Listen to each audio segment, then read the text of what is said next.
We have had our youth intake. We're back here at Union Berlin. It's April and Europa League football awaits us today. You might be wondering, Jack, how is the youth intake? This is usually the point in the video where I show you the intake and go, hey, here's some players. Today I'm going to say, hey, look how crap it was. There's not even like one player who I can pick out and pretend might have potential. Frankly, this is absolutely awful. I brought in Michael Tarnett here with his incredible stats for a head of youth development, and he's not really lived up to what I expected. Michael, you let me down. So rather than focus on the youth intake today, full focus is going to be on the Europa League. We are playing in the quarter-final. We are taking on Atalanta. You might remember last year, this time of year, for FM22, I actually managed Atalanta and had a load of fun playing as them. If you've not seen that series, a little bit underrated if you ask me, yeah, we're going to be playing them. So familiar team, interesting to note, the Gelwis Stadium, I've never actually looked at. So despite managing Atalanta, I have no idea what to expect from today's away day. And that makes me rather excited. We are heading towards that crunch point in the season. Let's run the intro, get into things. A big episode awaits us today. Yes, folks, I hope you guys are doing absolutely amazing. If you live in the UK, I hope you enjoyed having your Monday off due to the bank holiday. I enjoyed my day off. Anyway, since you were last here, we've only played 3 games. Like I mentioned, we're in that crunch point of the season, and despite some fairly meh form in the league, I think we are going to stumble just about into Champions League football. This result here, not exactly ideal. Taken on by a Leverkusen, who do still have Diaby in this save game, and Diaby quite good in this save game. He scored. The other man who scored was Doyle from the penalty spot. The Englishman coming back to haunt me. So that result there was disappointing, but we did bounce back with a 2-1 win against Borussia Mönchengladbach. Nemecha and Diamande with the all-important goals. They scored in the first minutes, and that was a nice comeback. Most recently, RB Leipzig. Leipzig running away with things at the top of the table. A little bit of a makeshift look about our team for this one. Couple of injuries, couple of suspensions, but ultimately, not a terrible performance by any means. We take a share of the spoils. Modstead managed to get an assist, which is great for him. The youngster continuing to improve a ton. But the goal scorer in this game was Wiedreago, who has been absolutely phenomenal for us. And recently, if we just go to his biography, does it show on his it does show on his biography, he won the Next Gen Award for the 2nd year in a row, which I feel like you don't often see players win back-to-back Next Gen Awards. He's done it here, and the runner-up this time around, Adriano, the 2nd best wonder kid in world football. I mean, the future looks bright here at Union Berlin, doesn't it? In terms of the Bundesliga table, here it is with 5 games left. Not a lot left. Last couple of years, it's always gone down to the wire. I don't want to jinx it. I don't want to say it too prematurely. We're sat in 3rd place right now on 55 points. We have a 10-point cushion to Werder Bremen. This is probably going to be a slightly more mellow end to the season compared to the cup finals of the last 2 years. I'm not going to jinx it, but Champions League football at this point does feel rather likely. But whilst we could get it by qualifying through the league, what I would love to do is qualify for the Champions League by winning in the Europa League. We've made it into the quarterfinals. When I look at the teams remaining in this competition, there's some pretty fearsome teams. Good to see, to be fair, the 2 English teams drawn against one another. Hopefully one of them is going to take the other out. I say that. Hopefully one of them's got to take the other one out, basically.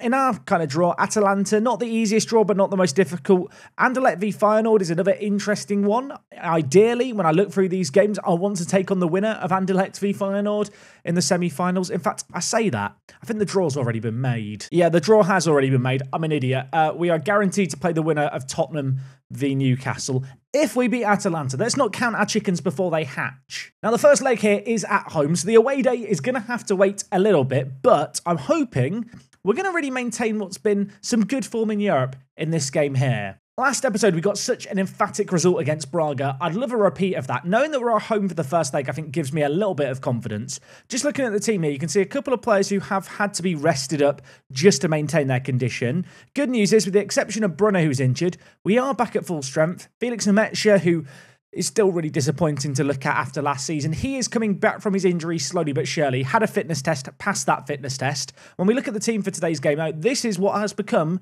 a largely settled 11. Lucas Nemecha back in up top. His goal-scoring form this year was great to start. It has slowed down a little bit. Right now, though, he is the Europa League top goal scorer. Gonna hope he's gonna be back at his best in this one. Okay, Europa League football. Let's see what he can do. They've got Jordan Henderson, by the way, in their midfield, Atalanta. That does feel slightly cursed for the 35-year-old to be there.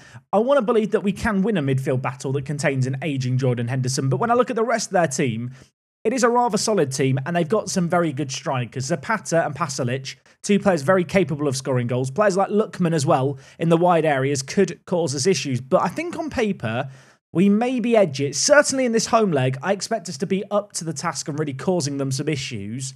But, well, we have to show some respect to Atalanta here. They're a good team. They've obviously made it to the quarterfinals. You don't really fluke that, I don't feel like.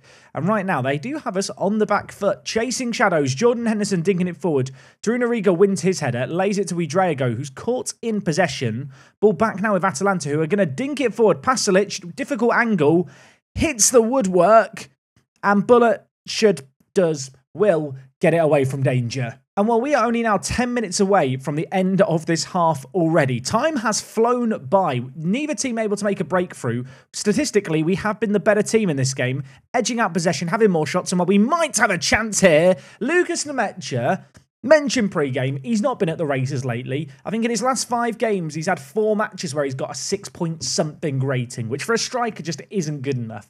Has had issues with injuries, back in the team today, and well, it turns out he loves the Europa League. I'm going to have to hope he likes the Champions League just as much. Finish on his left foot, into the bottom corner. We take a lead going into the break, assuming there isn't to be some late drama. Of course, having said that, now late drama may well happen. We have a highlight playing out here just a couple of minutes later. There's still 7 minutes left of the half. There's still loads of time for stuff to happen. Nemecha with the ball dispossessed. We go to Scott, though. He plays it for Nemecha. Did he beat the offside trap there? He's finished it.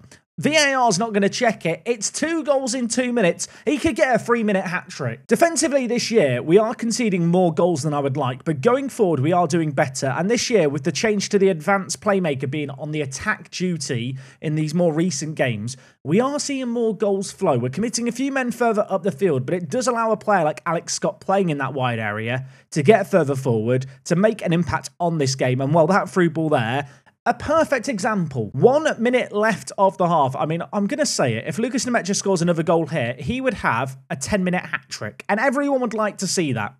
Maybe not Atalanta fans. Atalanta fans are probably hoping here that they're going to make something happen. And maybe I'm getting a tad complacent because Atalanta with Odriozola to the byline, he puts it in. Good news for us, the header's off target. Half-time in this game, we have been dominant. Despite a couple of Atalanta chances at the start and end of the half, we maintain a 2-goal lead going in at the break. Not going to overcomplicate things here. There's a sea of green ratings for our players. Everyone is turning up and playing well. Atalanta with the ball at the back to start this half. Sotil with the ball, stepping forward, tries to play through Pasalic. A goal here could really change the game. It's half cleared away, but only as far as Lookman, who from a difficult angle has hit the side netting. I feel like this guy has been earning the right to play more first-team football for us. He's developing a ton, 4 assists, 1 goal in 7 Europa League games. He is the man I trust in this kind of game to bring on and maybe get us that third, potentially decisive, all-important goal. Free kick here for us. It's going to be Zach Hayen over it. What can the Russian international do? Can he pull out something magical? I thought for a second he was going to. Musso turns it around the post. 20 minutes left of this game. We've looked good in this match. Kind of wish we've maybe been able to press home our advantage that little bit more, although maybe I'm getting a tad greedy there. Having plenty of the ball, not perhaps creating quite as much as I would like, but a third goal could be massive. There could be a chance here. Diamande using his pace to get in behind. Difficult angle. His cross was blocked. It falls to Nemecha. It's his 30th goal of the season. It's a hat-trick in this quarter-final. Cometh the man, cometh the moment. Fortune for how it fell to his feet. But the finish at the end of it was amazing. Nemecha put the initial flick on towards Diamande, did not stop running to get forward. Ball deflected once, twice. It's in the back of the net though. We're not going to complain. What a performance this has been. Corner now for us. Zach Hayen going to float the ball in towards the back post. Forsby headed it goalwards. Musso, well, he stops it from getting embarrassing. That could have been 4-0. And without getting too carried away and saying things prematurely, that kind of could have just been game over for Atalanta. Really, really good chance for us, wasted perhaps. Now they're looking to bring it forward. Kouame's in the middle and, well, it's gone from what could have been 4-0 to 3-1. They've brought Kouame, the Ivorian forward, on off the bench. A player who's a bit of a menace in the air, if I'm not mistaken. Ball whipped in, he leaps like a salmon, heads it goalwards. Atalanta giving themselves something to fight for in the second leg. I'll say that, they might be looking for more before this game's over. We've got another highlight, a kickoff highlight. Atalanta did just make a couple of subs. Of course, we've only made 2 subs right now. One of them, Adriano, who for a moment I thought was going to have a moment of magic from midfield. His initial ball was blocked, but we still have the ball in a good area here. Diamande's pass is red, and now Atalanta bringing the ball forward with some confidence. Martel half clears it away to Morrow Jr. Henderson, Kouame, Sotil, Lookman scores. I want VAR to raise a flag or something. Is the goal going to count?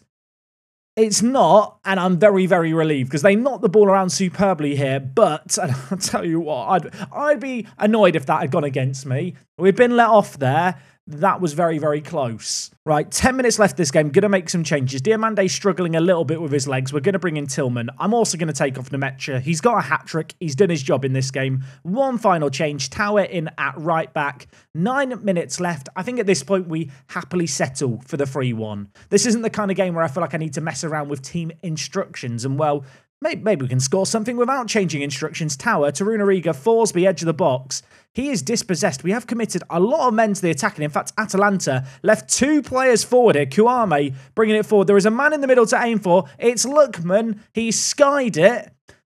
That was very nearly disastrous. And it still could be disastrous. I thought this game was just going to be nice and relaxing to end the game. It's not playing out like that. We have another highlight here. Hadel going long. Morstead, with all his jumping reach, flicks it to Tillman. The 2 subs linking up nicely. Tillman going all on his lonesome. What a run this is. Lays it inside. Morstead probably should have done a little bit better there. Hit it goalwards. It was saved by the keeper. And I'll tell you what, this has been end-to-end. This game, it probably could be 3-3. It probably could be 5-0. It's been that kind of game where finishing has ultimately been the decisive factor. Some golden opportunities either way. I want to believe now that is going to be that. 4 minutes of added time. Are we going to have any late drama? Thankfully for me, thankfully for my heart, perhaps more importantly, we're not. This game finishes 3-1, but I feel like the XG story here really shows how in the last, 30 minutes, the game definitely came to life. Going to tell the players I'm very happy. We have a 3-1 lead going into the away game. Of course, away goal's not a factor. In terms of the game we're worried about, Newcastle 2, Tottenham 1. Harry Kane still playing for Tottenham. Doubt he's won any silverware with them. And, well, looks like it could be Newcastle playing in the next one. But to do that, we've still got to get a job done in Atalanta. And, well, that game is not going to be simple based on what we've seen here. So looking ahead here, we have got Wolfsburg midweek. They're in 6th, we're in 3rd. But ultimately, with how the league's shaping up, I'm not going to worry about that game as necessarily a must-win one. I'm actually probably going to use it as a chance to rotate the team as we head to Italy and head to Atalanta for a second leg with, well, a little bit of work still to do. Don't go anywhere. I'll join you in a week for the second game of today's episode. Very much hoping I don't live to regret this. Midweek, Wolfsburg played the B team. B team didn't do very well. Yeah, we lost 2-0 in this game. We didn't really create a lot, but I think when you look at this starting 11, you might be able to see that I am very, very much putting all the eggs in the Atalanta basket today. I want to win the Europa League. And whilst after the first leg, it feels like we should be making it to the semi-final, I'm trying to take as few chances as possible. And whilst you might think, well, Jack, you're putting all your eggs in the Europa League basket, but you've got the English team in the next round. That's true. Let's not think about that. Anyway, our players are all ready and rested, but before we get to the game, you know what we got to do. We got to do an away day. I see mountains in the background. I see a quirky stadium. Let's go see what it has to offer on Google, shall we? So for today's away day, we're heading to Italy. I feel like I say that a lot. We've played a lot of Italian teams, it feels like, during our time at Union Berlin. We are heading, well, to Atalanta's ground, which is in Bergamo. I'm trying to remember where that is. I want to say it's near Milan, but I don't know why I think it's near Milan. Helps if I go further enough north for Milan. And the reason I remember this actually is because we had local rivalries with the Milan clubs when we managed Atalanta last year. Here is Bergamo. Is it Bergamo? Bergamo? It could be either. I don't know. Here is the lovely area. There's some patches of grass. There's probably the stadium on screen here, and I'm just blind to it. Okay, as soon as I put it in Sat Live View, it becomes obvious. Here is a stadium. Is this the stadium, the Gewis Stadium? I don't think that's the right ground. Or is it? Is it the right stadium? I'm outside of it. There's a car park. I'm jumping the gun here. I just want to make sure we're in the right place. We're in the right place. For some reason, I thought it would be grander. I don't even know how big this stadium is, but it doesn't really feel like it's got a lot of room for expansion. I mean, it looks different. I mean, we've got half a oval. I guess this is maybe a part of an older stadium setup where it was like a big ring shape. There's a new stadium with a fancy roof. In terms of the stuff around it, it is just houses and a tobacco shop and car parking. I mean, we got a little peek at the car park. Plenty of car parking on one side and then just lots of nice houses. What is this, by the way? What is going on here? I'm trying to work out what the patch of grass is next to the stadium. I mean, I guess they don't like Juventus. I'm scared to show any graffiti because in one Park to Prem episode, I accidentally showed something that may have been related to, I think it was the Nazis. I can't remember what country we're in for that away day, but with that in mind, let's avoid graffiti. I mean, here is the stadium from the outside. Was this just built, like, how old's this stadium? Is this, like, actual, like, original work and the stadium's built into an old, like, arena of some kind, or have they just designed it to look old? I mean, it looks very cool. It's the first stadium I've ever seen with a pharmacy connected to the stadium. Unique. There's also a medical company of some kind that are also based in the football stadium. I guess if you get injured as a player, you've not got far to go. The stadium has a Burger King in the base of it. This is... I think this is still part of the stadium. I'm looking for like some turnstiles or some indicator it's the stadium, and I have now found that. The stadium from this side looks wicked. I mean, I actually really like this kind of design with the blue and white planks. I'm going to say planks. I'm not sure they are actually planks. I mean, compared to the first peek we got at the stadium, this looks cool. I love the architecture. Love the landscaping. Very good landscaping done here. Just going around more of the edge of the stadium, expecting more Burger Kings or stuff. But sadly, on this side, not as hustly and bustly. They've got a lovely play area. Not sure it's the best play area I've ever seen, but you know what? Pre-match, you can go down the slide. Just getting a better look at the car parking. Not the most fancy car park we've ever seen, but it does the job. Here is, by the way, the other side of the stadium to the Burger King side. It's got the same old building, but it's not quite as pretty, is it? This is definitely the side of the stadium they don't want you to see. Okay, in terms of in the stadium, there are limited dots, so we'll just go with the one on the pitch, I guess, to start. Here is Atalanta Stadium, which, I don't know. I was expecting Atalanta Stadium to be bigger. I know that kind of Italian stadiums, you know, a lot of them are maybe slightly on the older side.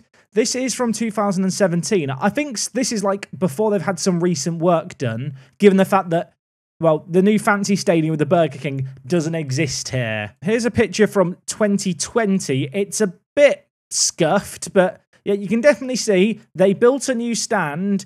I'm going to assume it's not on a hill, and that is just an awful photosphere. Okay, I'll be honest, wasn't expecting this. We have drone footage of the stadium. So here is that older side of the ground with the car park behind. And as we saw from that first pitch view, this stand here used to look like the other one, but has now been built up to be, well, slightly more modern. Do find it a little bit odd that they built a corner to the stand and seats here, but then didn't connect it to the other stadium. But who am I to question it? It's I'm going to say it's a unique stadium, to say the very least. It's like half the stadium looks amazing, and then the other half, it doesn't look quite as cool. Don't get me wrong, I actually quite like terrace stands and stuff, but this does look rather dated and old, doesn't it, in all its 2-pixel glory. Decided to retreat to Google Earth because there is somewhat limited footage. I still feel like this is one of the more odd stadiums we've seen. Like, Braga was odd in a good way. I feel like this isn't really odd in a good way. I mean, on the one hand, I kind of respect the fact they're trying to, you know, maintain their current stadium and expand it. But I feel like there's... Is it just me who thinks it looks weird? Like, logically, I think the next thing they're going to do is build up this stand here on the right side to look like the other one. But then suddenly, traditionally, obviously, the big stands are the ones that run the length of the pitch. They're just going to end up with 2 big stands at either end behind the goal and 2 smaller stands in the middle.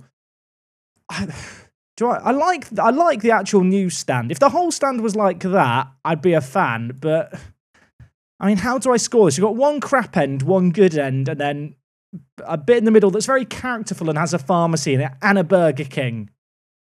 No idea what to do here. I did this once before in Park to Prem. I'm going to do it again now. I don't know how to grade this stand, so instead I'm going to let you guys rate the stadium. So leave a comment, review the stadium yourself, thumbs up ratings that you agree with.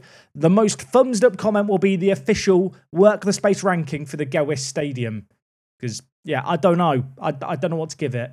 Really, it was odd. Right, with that all said and done, we have actually got a match of Football Manager to play here. In terms of team news, fully rested. None of these players featured as starters in the previous league game, with the exception of Hadel in goal. So I'm hoping with, well, a week of rest, we are going to finish off the job here, away from home, 3-1 after the first leg. Lucas Nemetsha and his finishing really the main difference maker in that previous game. If we can maintain that level of performance, I think we'll do fine.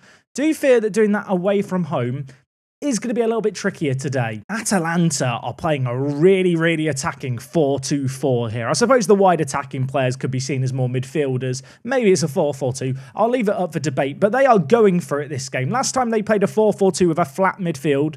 This time out, they are looking to pin back our wing-backs from the looks of things. We're going to have to be at our best defensively, but it might leave them open at the back as Diamande, well, he sneaks in at the back, plays it to Scott. He hits it outside of the post. A golden opportunity, potentially wasted, but another chance here immediately. Diamande nets the left back, skips inside, puts it in. Scott with his second shot of the game. This one off target again. Nets with the throw in. Wiedrego goes to get the header. Doesn't win that battle though. Jordan Henderson comes away the better for it.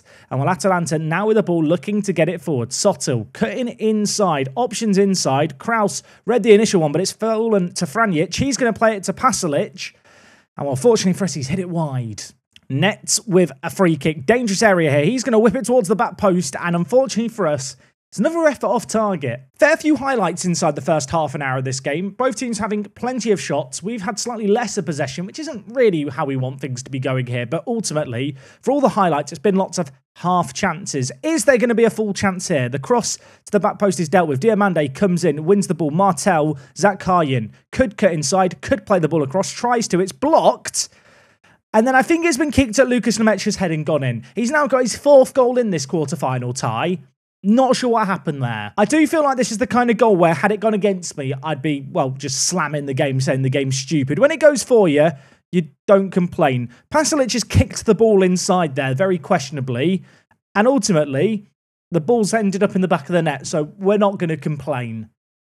Anyway, we have another corner here. We've just scored from one corner. Could we score from another? On this occasion, it's going to be cleared away, but Wiedrego wins that foot race to get the ball back. Back with nets now.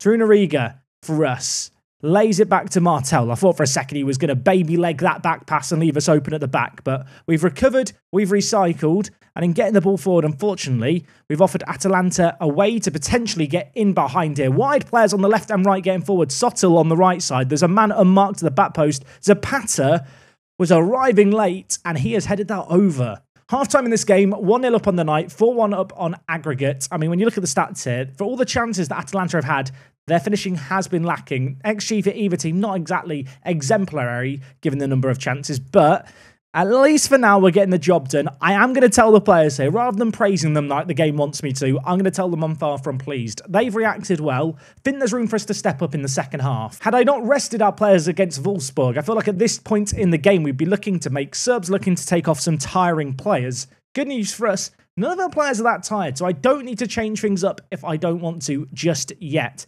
Atalanta, by comparison, struggling a little bit more. Henderson struggling, Odriozola at right back struggling. And well, Zach Hines going to put the ball in. Kraus under it, cleared away. Diamande, the left winger, arriving late. He shoots. It's another deflected effort off Wiedrego. It's in the back of the net, but it's not going to count. He's offside. Diamande, edge of the box, pulls the trigger. Unfortunately for us, 3 players stood in an offside position, and Wiedrego, who it cannoned off, was one of the 3. 18 minutes left here. Martel on a booking I don't really love. Let's bring in Bissek for him. Elsewhere, Kraus hasn't had the best of games, so Forsby, on you come. Wiedrego disappointing again here. Going to bring in Adriano in his place. Do I want to make any further changes? Bullet isn't having the best of games. Let's take him off for Tower. 4 subs made. We'll save 1 in our back pocket. You know how Football Manager works. If you make all your subs at once or use them all prematurely, you get an injury, don't you? Player wants to come off injured, can't do anything about it. So instead of risking that situation where we go down a man, we will just save one as well. We're looking to do a little bit of defending here. Scott and Adriano linking up nicely. Nemesha gives it forward to Adriano. Lovely build-up play here. Players queuing up in the middle. Forsby is one of them, and Morten Forsby gets his first goal of the season. He's come on at defensive midfielder. No idea why he's that far forward. Not going to complain. Atalanta committed men to the attack. We found an opening in behind. Adriano here with a really, really intelligent pass. Forsby wearing that captain's armband. Just arriving late. Confident finish for a man who hadn't scored yet in the season. It's 2-0. It's 5-1. Then this is game over. I say I think it's game over. I mean, it surely must be. But Atalanta, they're going to want to play for pride. They're going to want to make something happen here. Pasalic bringing it forward. Hadel parries it. Makes another save. And I'll tell you what, Hadel wants his clean sheet today. Only 3 minutes left plus any added time. This game is done. We are going to be making our way into a Europa League semi-final. And suddenly, in a season where, well, let's be honest, it didn't look like there was going to be a lot of drama to end the year. Maybe there could be a little bit. Maybe we could still make it to a cup final. We've scored another goal here. I took my eye off my screen to look at the camera. I don't actually know how Nemesha got there. What happened here? Like, I saw Zach Kyan with the ball, looked away for half a second, and suddenly the ball was in the back of the net. He was tackled by Jordan Henderson, and then Nemesha just sneaks in to score. I mean, Nemesha wants the golden boot in this competition. If we can show that level of clinicalness, maybe we'll be fine. Elsewhere, Feyenoord knock out Anderlecht. Hertha Berlin have knocked out Inter, and unfortunately for us, Harry Kane and Tottenham heard what I said previously about, you know, not winning silverware. Tottenham have won 4-2 at St James's Park to win 4-5 on aggregate. Harry Kane, 90th minute penalty. Means next episode I'm taking on Tottenham. I'll level with you, not the easiest of Europa League oppositions, is it, Tottenham? Right now, they are 9th in the Premier League, not exactly having a great season. Harry Kane is still their key player, hasn't left for Bayern Munich in this universe. He's still very, very good for them. Looking at the Premier League table, though, they are currently in 9th place, some way off the teams towards the top. If they want to get European football, they're probably going to have to do it by virtue of winning the Europa League, which kind of lays a benchmark for us in this upcoming game. Anyway, that fixture against Tottenham will be coming your way tomorrow. The first leg is only 2 weeks away. Got a little bit of time to prepare. Hopefully by that point, we can have wrapped up top 4 in the Bundesliga, and I can put full focus on the European football and, well, the Europa League without having to be distracted and worrying about top 4. Great result today. Hopefully you enjoyed the away day. Let me know what you thought of the stadium. Give it a rating down below. We're going to be back tomorrow with more action here in Germany. Until then, until next time, we're taking on Tottenham. Let's stop them getting silverware. I'll see you tomorrow for that one. I'm out.